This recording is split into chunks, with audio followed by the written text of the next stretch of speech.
നമുക്ക് അടുത്ത പ്രോബ്ലത്തിലേക്ക് വരാം. Problem number 39. ഇവിടെ എ എവിടെയാണ്? 25 ബിലോ എച്ച് പി. അപ്പൊ ബിലോ എച്ച് പി എന്ന് പറയുമ്പോൾ ഇതെന്താ? ഈ തേർഡ് ക്വാഡ്രന്റിലോട്ട് വരികയാണ്. This will be A dash. പിന്നെ എ ഓൺ ബി പി ആണ്. അപ്പോ ടോപ്പ് എവിടെ വരും?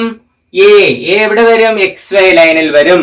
പിന്നെ the line is parallel to H P. അപ്പൊ പാരലൽ ടു എച്ച് പി ആകുമ്പോൾ ടോപ്പ് വ്യൂ എന്തായിരിക്കും? ട്രൂ ലെങ്തും ഫ്രണ്ട് വ്യൂ എന്തായിരിക്കും? പാരലൽ ടു എക്സ് വൈ ലൈനും ആയിരിക്കും. അപ്പൊ ഫ്രണ്ട് വ്യൂന്റെ ലെങ്ത് എത്രയാണ്? 55.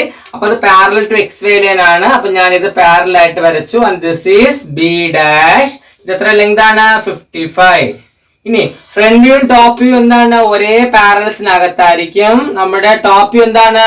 ട്രൂ ലെങ്ത് ആയിരിക്കും. അപ്പൊ ഇത്രയും ട്രൂ ലെങ്ത് 75. അപ്പൊ എ സെന്റർ ആക്കി വെച്ചുകൊണ്ട് 75 mm ഒരു ആർക്ക് എടുത്ത് കട്ട് ചെയ്ത് കഴിഞ്ഞാൽ നമുക്ക് അവിടെ ആര് കിട്ടും? ബി കിട്ടും. അപ്പൊ ഇനി ഞാൻ എന്ത് ചെയ്യണം? അത് ജോയിൻ ചെയ്താൽ മതി. എ ബി ജോയിൻ ചെയ്യുക. So this is true length also. Okay, അപ്പൊ ഇത് എത്രയാണ്? 75. അപ്പൊ ഇതായിരിക്കും ട്രൂ. അപ്പൊ ഇതായിരിക്കും true inclination with VP, that is 5. So 5 എത്രയാണ്? If you measure 5, that 5 is equal to 43 degree. Okay, ഇത് ഈ ആവശ്യമില്ലാത്തത് നമുക്ക് മാച്ച് കളയാം.